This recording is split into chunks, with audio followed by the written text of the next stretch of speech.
boa noite. Muitíssimo boa noite. O Globo Repórter de hoje vai nos levar ao mais fascinante de todos os desertos. Glória Maria, por quais caminhos você nos conduz desta vez? Bem, dessa vez por caminhos de areias assim escaldantes, Sérgio. Nós atravessamos as dunas do Saara, um dos lugares mais quentes da Terra. Uma viagem de muitas surpresas. E nesse mundo de areia que se move com o vento, nem sempre há estradas. Então, Glória, como você cruzou as montanhas gigantes? Bem, no deserto, como os nômades, montada num dromedário. Animal que consegue ficar até 15 dias sem beber água, sabia? A temperatura não poderia ser mais oscilante. De dia, os termômetros passam dos 50 graus. À noite, ventos gelados. Pois é, e é nesse clima hostil que os povos do deserto conseguem produzir uma fruta deliciosa, a tâmara, tão nutritiva quanto a banana. Então, vamos começar nossa aventura?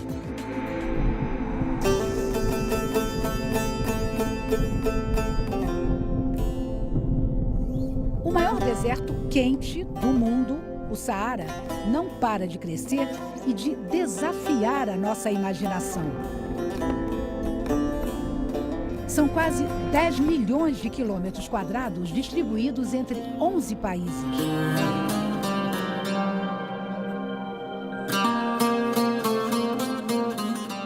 Na região do Saara vivem atualmente quase 3 milhões de pessoas, a maioria nômades.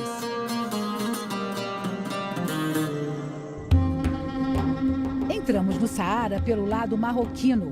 Nossa viagem começa na cidade de Erfoud, uma das principais portas de entrada do deserto.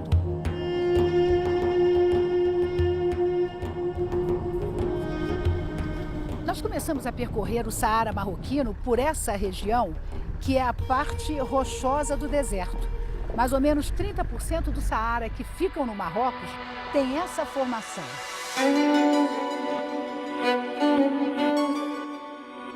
O nosso objetivo é ver de perto aquela imagem clássica do Saara, que são as dunas. E daqui de onde nós estamos, já dá para ver lá no fundo, na linha do horizonte, as dunas do Saara. E um detalhe, as dunas dessa região são as maiores de todo o deserto. É uma paisagem diferente, cortada por vilarejos que parecem perdidos no tempo. Normalmente, a gente pensa que no deserto a paisagem é muito parecida, que é tudo igual. Só que não é assim. À medida que a gente vai avançando por essa parte rochosa do Saara, as surpresas vão aparecendo ao longo do nosso caminho. Agora, por exemplo, a gente deu uma parada no meio da estrada, cortando o deserto, e olha o que a gente encontrou. Um vale que atravessa essa região rochosa do Saara. É uma paisagem linda.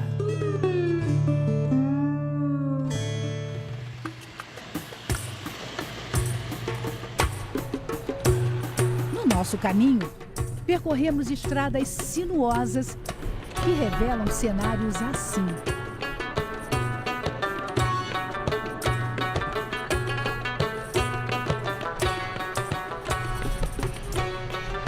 Não existe qualquer dúvida, basta a gente olhar em volta. Essa paisagem, com certeza, é uma das mais belas de toda essa região. É o desfiladeiro de Dades, formado por essas rochas vulcânicas milenares. Os picos mais altos chegam a ter 300 metros de altura. Olha que beleza! Esse desfiladeiro, que é um dos cartões postais do Marrocos, separa duas cadeias de montanhas.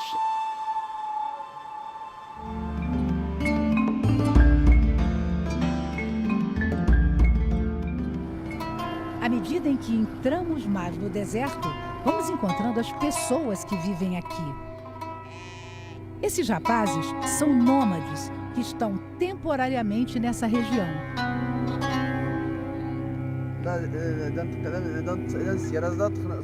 Ele está explicando que durante o inverno, eles preferem ficar quietinhos no alto da montanha. Mas, nesse momento, eles estão atravessando essa região com os animais, procurando o que comer. Quando eles encontram comida, quando eles encontram água, daí eles param. Eles contam que tem mais ou menos 700 animais entre cabras e carneiros, além de 3 dromedários. Dizem ainda que andam em média 10 quilômetros por dia e que para eles ser nômade significa ser livre, ter liberdade.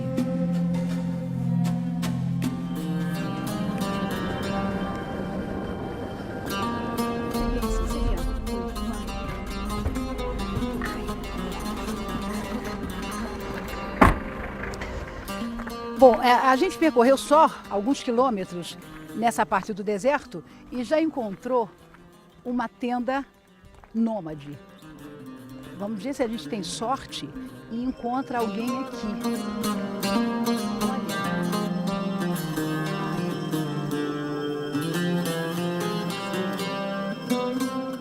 Ah, e tem uma pessoa aqui. Vem me ajudar. Vem me ajudar. Ah, salam aleikum. Salam aleikum. Ah, tudo bem? Olá? Berrer?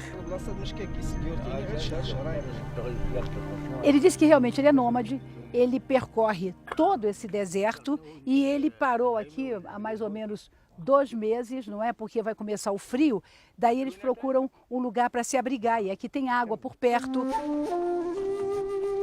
Ele vai me mostrar a tenda onde ele vive, olha. Aqui, olha, aqui que ele come, que ele dorme. O Ahmed conta que tem mulher e filhos que estão trabalhando no deserto com os animais. Eu perguntei se ele se sente confortável, se ele se sente feliz com esse tipo de vida, né? E ele disse que sim, é o destino dele, é a vida dele e que por isso ele é feliz, ele se sente bem. Ele disse o seguinte, ele não fala árabe, ele só fala o berbere, mas quando ele encontra um desconhecido, ele gosta de conversar porque ele vive muito sozinho nesse deserto. Então, de vez em quando, né, poder se comunicar é muito bom, faz muito bem para ele.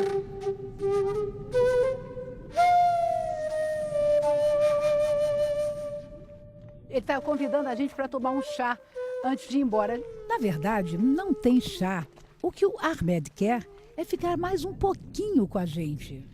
Para o seu Ahmed, que é um nômade, né, essa construção provisória aqui é tipo um palácio. Ele disse que temporariamente esse é o mundo dele, né, quando está um tempo como esse, mas que daqui a pouco ele já vai pegar a estrada novamente, ou melhor, sair pelo deserto. Bom... Shukran. Nós também queremos seguir pelo deserto. As dunas de Erg Shebi ficam no vilarejo de Merzouga e pelo caminho vamos observando um pouco da vida dos moradores desta imensidão.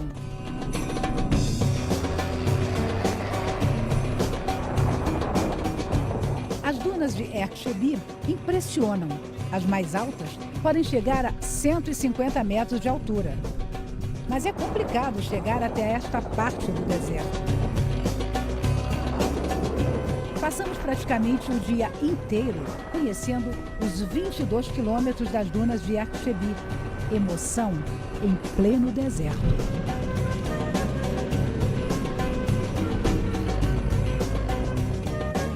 O Saara marroquino tem mais ou menos 400 mil quilômetros quadrados. Esse lugar onde nós estamos é só uma pequena parte. Aqui é a região onde as dunas são mais altas. Quando a gente olha em volta, é difícil acreditar.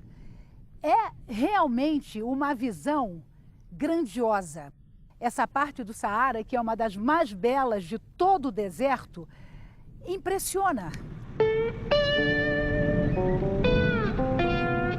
Os tuaregues, que são chamados os senhores do deserto, costumam dizer que o Saara é um mar sem água.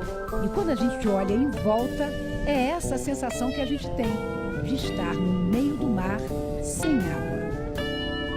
Só que a gente está num mar de areia. É uma visão espetacular a gente olhar assim, só dunas, areia e o céu. E quando a gente imagina que a cada ano esse deserto cresce um pouquinho, olha, é uma experiência única. Só que a gente ainda tem muita duna, muito deserto para percorrer. E olha, vamos lá.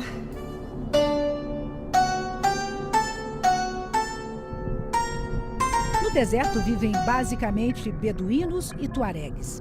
Os beduínos são nômades que vieram para cá há quase 1.500 anos. Os tuaregues são seminômades que se definem como homens livres. Vivem da agricultura e no passado eram também comerciantes que controlavam as caravanas do deserto.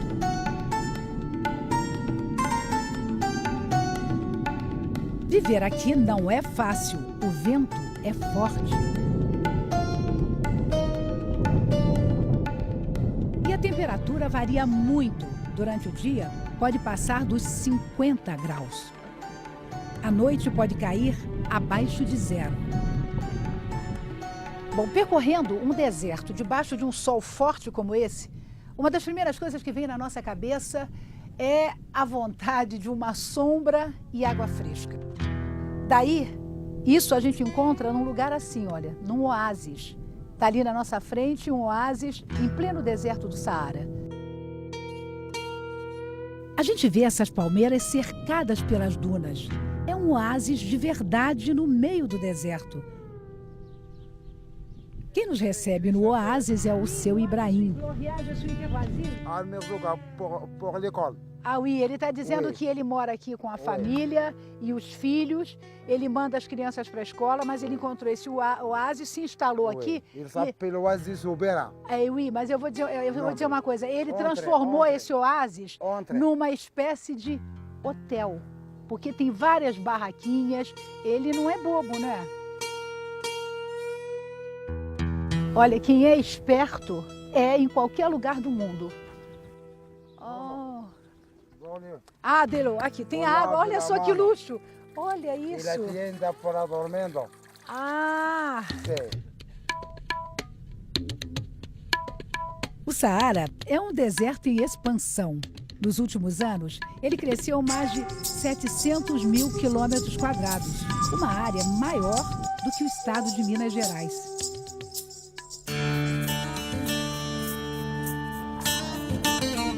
Tem no deserto, né? Claro, como os nômades. Uau!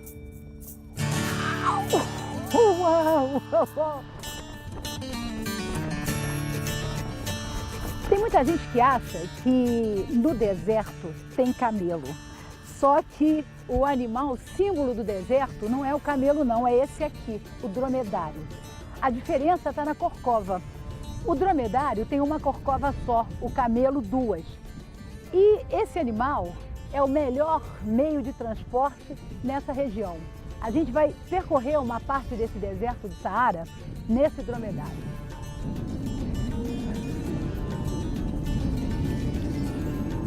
Bom, o nosso guia estava nos explicando que o dromedário é um animal perfeito para o deserto porque ele não precisa de muita água. Ele retém durante muito tempo a água que ele bebe. Nessa época do ano, por exemplo, inverno, o dromedário pode ficar até 15 dias sem beber água.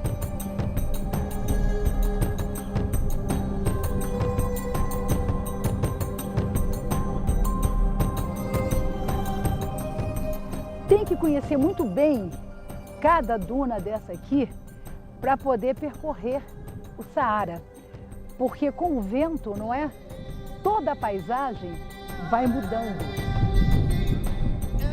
Para quem não está acostumado, o sobe e desce nas dunas, no alto de um dromedário, é no mínimo estranho.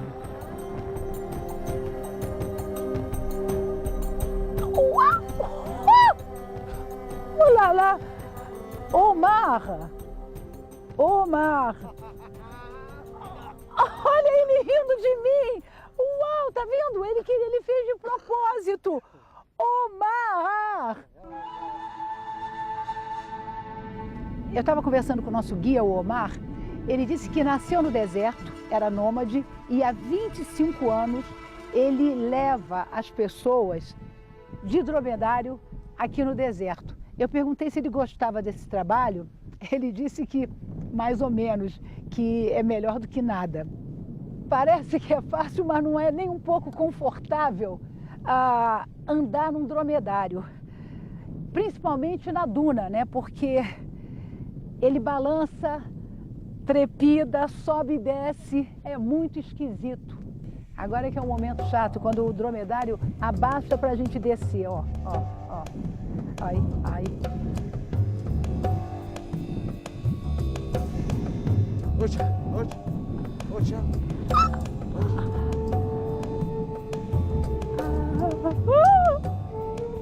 E tá um outro bem aqui atrás. É preciso observar com atenção o deserto do Saara. Seus espaços, suas cores, sua luz.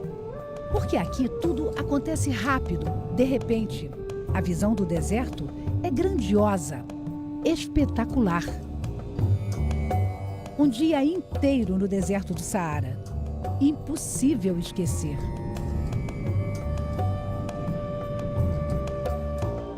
No meio do caminho, uma aldeia fantasma. O que vocês encontraram lá, Glória? Bem, lá nós visitamos uma casa praticamente em ruínas e sem luz elétrica. A casa fica assim a quilômetros de distância de qualquer vilarejo, Sérgio, mas lá vive uma família. Não saia daí, hein? É daqui a pouco.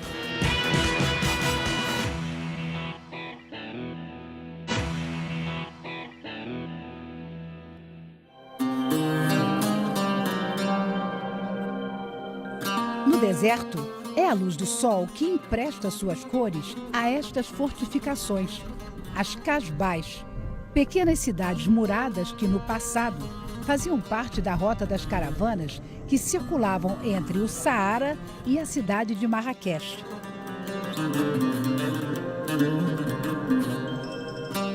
Aquelas casinhas de barro lá no fundo são residências típicas do povo berbere, os primeiros habitantes dessa região que hoje é parte do Reino do Marrocos. Esse vilarejo começou a surgir entre os séculos 16 e 17. Na época, centenas de pessoas viviam ali. Só que com o tempo, essas casas muito frágeis começaram a desabar e as pessoas procuraram outros lugares para viver. Hoje, nesse vilarejo, vivem no máximo 10 famílias. Do ponto onde nós estávamos até aqui, foram mais ou menos 15 minutos de carro. E depois, não é, uma subida dura debaixo desse sol forte. Mas, quando a gente chega nesse vilarejo, a gente começa a entender por que tanta gente saiu daqui. O pouco que ficou é isso, ruínas, construções abandonadas. Algumas casas estão de pé, mas de uma maneira bem precária. Elas foram transformadas em pequenas lojas de artesanato, mas existem famílias que resistem e ainda vivem aqui. Esta casbah é um lugar muito silencioso, lembra uma cidade fantasma. Percorrendo o vilarejo, nós encontramos uma das pouquíssimas famílias que ainda vivem aqui. Essa senhora berbere é a Mama, ela tem 78 anos e ela mora aqui com o filho Mohamed, que tem mais ou menos 60, ele não tem certeza. Ela vive aqui há quase 60 anos e nos convidou para conhecer a casa dela.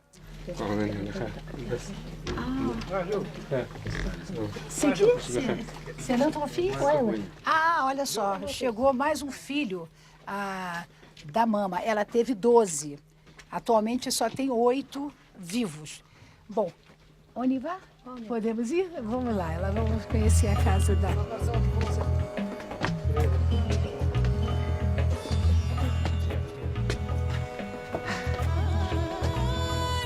E ela vai sozinha, olha só.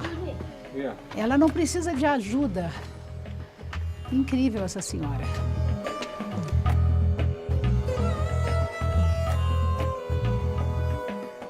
Aqui é a sala principal da casa, o lugar onde a família costuma se reunir, né?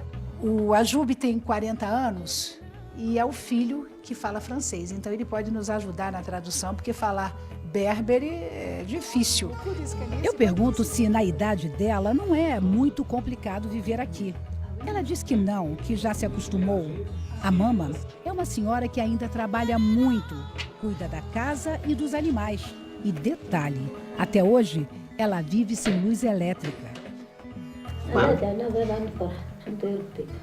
Toujours, elle est heureuse parce qu'elle a grandi ici. Elle est venue à l'âge de 16 ans. Eu perguntei se ela é feliz vivendo aqui, aí ela respondeu que sim. Ela diz que é feliz porque toda a vida dela passou praticamente aqui. Então, isso aqui para ela significa felicidade. Bom, no final da nossa conversa, né, eles são super gentis. Olha só, ela está me oferecendo amêndoas. E o filho... Chucrão. Tá dando para toda a equipe. Nesta parte do deserto, o verde também desenha a paisagem. Aqui, quase todo mundo vive da agricultura, principalmente da plantação de tâmaras. As palmeiras estão carregadas. Chegamos bem na época da colheita. Cada família tem uma pequena plantação. O trabalho de separar as melhores tâmaras é feito por homens e mulheres. Em todo o Marrocos existem mais ou menos 50 qualidades diferentes de tâmaras. Aqui, na frente dessa casa, a gente pode ver algumas.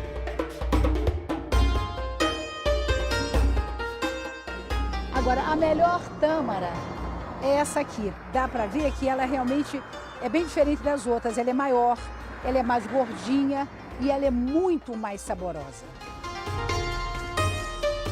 A tâmara aqui é um alimento importantíssimo, porque é rica em magnésio, ferro e tem 3 vezes mais potássio do que a banana. E ela é também uma poderosa fonte de energia. Esta senhora, a Fátima, foi a única que aceitou conversar. Ela trabalha escolhendo tâmaras desde muito pequena e faz tudo muito rápido. A gente pode mostrar o trabalho, mas como praticamente todas as mulheres muçulmanas, elas não gostam de aparecer diante das câmeras, né? Elas dizem que isso traz problema com os maridos. Daí a cultura a gente tem que respeitar. Na época da colheita, esta é uma imagem comum. Animais carregados de tâmaras que são levados para os mercados da cidade.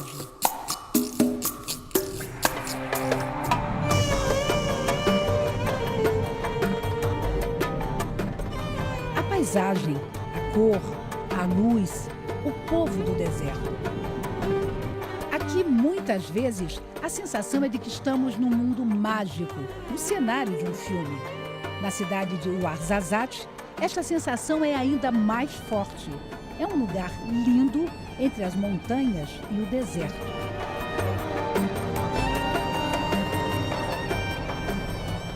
Essa cidade, Ouarzazate, vem se transformando aos poucos nos últimos anos num enorme estúdio de cinema ao ar livre. Ali no fundo, olha, a gente está vendo um deles. Profissionais de cinema do mundo inteiro estão vindo para cá, principalmente por causa dessa luz, essa luminosidade excepcional, paisagens espetaculares e, claro, o baixíssimo custo. Aqui, o sol brilha forte 300 dias por ano. Mas além da luz natural, Ouarzazate tem uma possibilidade de cenários que atrai e encanta os diretores de cinema. Combien de filmes déjà sont roulés ici? Quantos filmes já foram rodados? On va dire plus de 400 a 500. O chefe da comissão de cinema de Ouarzazate conta que mais de 500 filmes já foram rodados aqui. Um dos primeiros foi Lawrence da Arábia.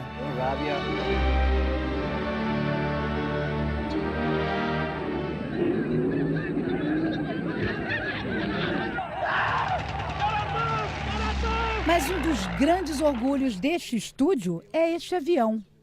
Ele está explicando que esse avião, ele fez parte de uma das sequências do filme A Joia do Nilo, que foi rodado nesse estúdio mais ou menos 30 anos atrás.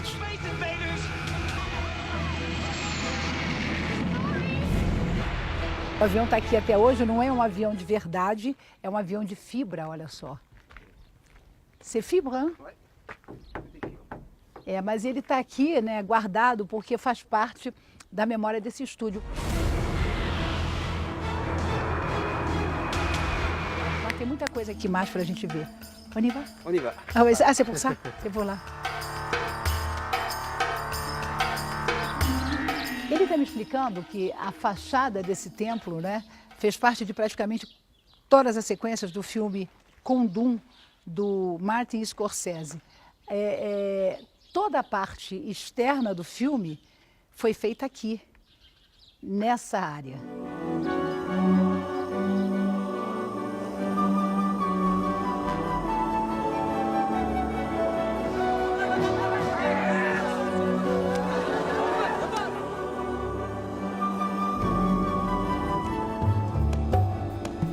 Considerada uma das portas de entrada do deserto do Saara, o Ouarzazate está conseguindo usar sua história para se revelar para o mundo com o que tem de melhor, sua beleza árida e luminosa.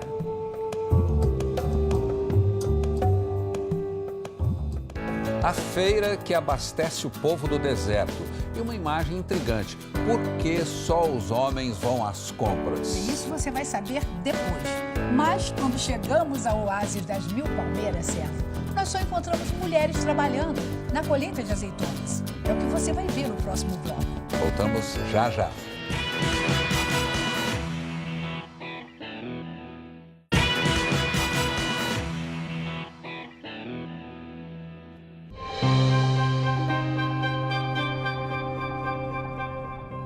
Percorrer as estradas do interior é como viajar no tempo. No passado, os poucos caminhos do país ligavam o deserto às cidades. Até hoje, um dos mais belos trechos é este, a Estrada das 1000 Casbahs. Casbahs eram pequenas cidades muradas onde todas as casas eram de barro. Antigamente, era passagem de comerciantes que iam para os mercados. E esta tradição continua.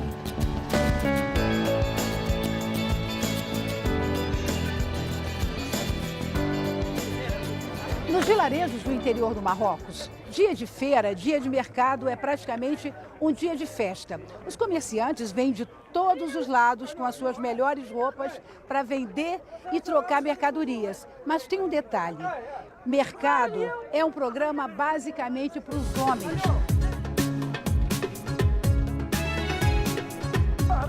A coisa mais difícil aqui é a gente encontrar uma mulher. Olha em volta. Só tem homem.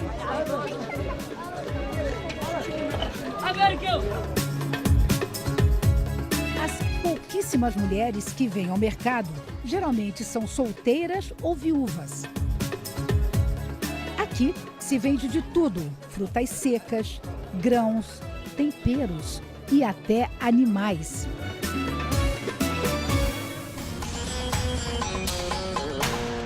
Os vilarejos que encontramos pelo caminho foram surgindo em torno de oásis, partes do deserto que têm água e vegetação.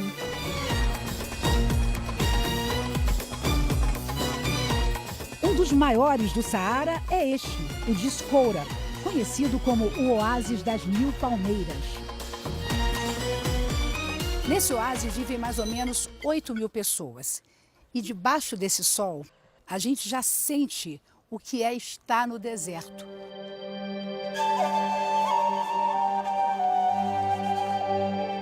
As mulheres trabalham na colheita de azeitona, sempre procurando uma sombra para se proteger.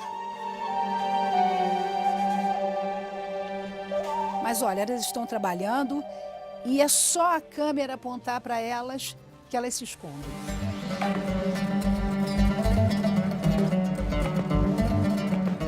O povo do deserto não está acostumado com estrangeiros, com gente de fora. E é muito difícil chegar perto, se comunicar. Eu conversei um pouco com aquelas mulheres com a ajuda do nosso guia.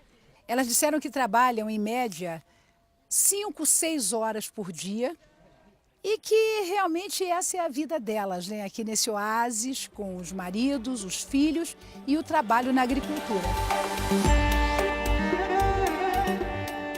É uma vida dura, difícil, mas a única que estas mulheres conhecem.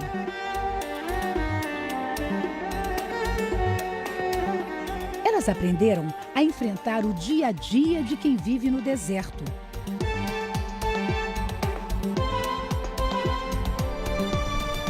Aprenderam a suportar o sol que ilumina e queima.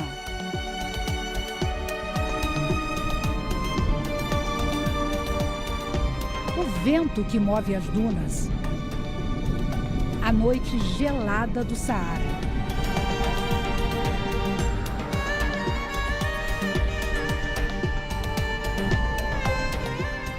Mulheres que também ensinam aos filhos que viver no deserto significa ser forte, ser livre.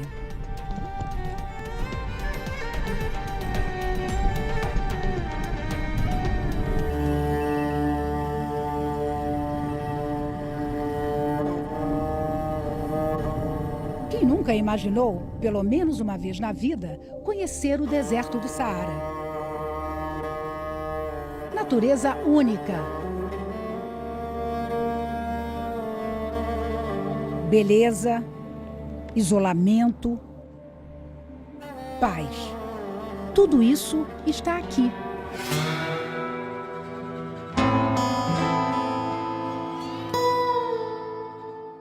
Eu acho que essa coisa misteriosa, assim, do Oriente nos atraiu. Alguém imagina, né, uma lua de mel debaixo de um sol desse, em pleno deserto? A Maria Paula, que é gaúcha, e o Frederico, carioca, escolheram esse cenário depois que eles casaram.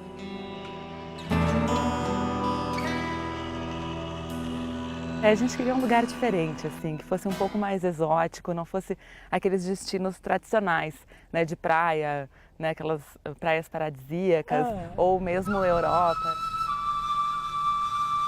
Se eles queriam uma experiência diferente, vieram para o lugar perfeito, o deserto do Saara. E o que vocês estão gostando mais aqui? Eu acho que é a mistura de gente, assim. Tem essa coisa africana, né? Que é África, mas é árabe, então tem a cultura muçulmana. E a música tradicional marroquina resume muito bem esta integração.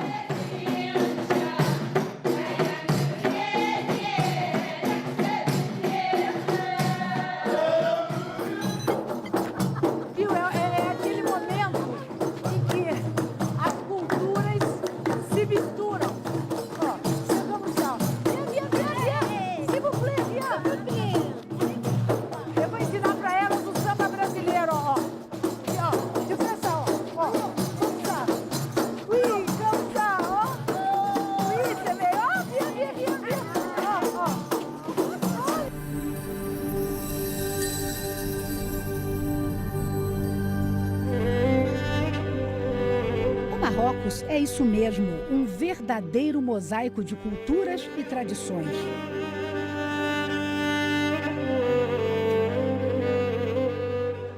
Aqui é fascinante descobrir os labirintos das antigas Medinas, as cidades muradas. E se perder nos desafios da imensidão do deserto. Os tuaregues, os homens do deserto, acreditam que o Saara é o jardim de Deus, que teria retirado daqui os animais e quase toda a vida humana para poder caminhar em paz. Bem, se essa crença é verdadeira ou não, é impossível saber. A realidade é que nada continua igual depois de uma experiência no deserto do Saara.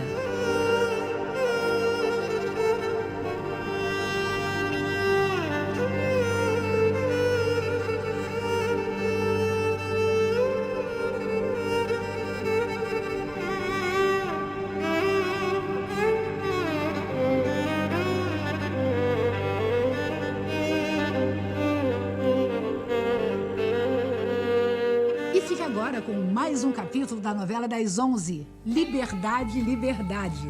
Um bom fim de semana e até sexta. Bye, bye.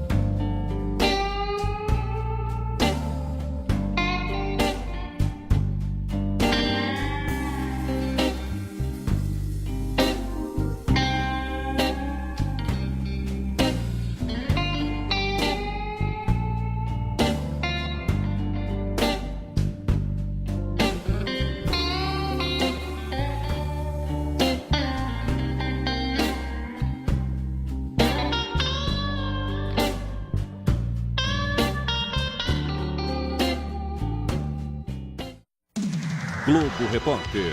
Oferecimento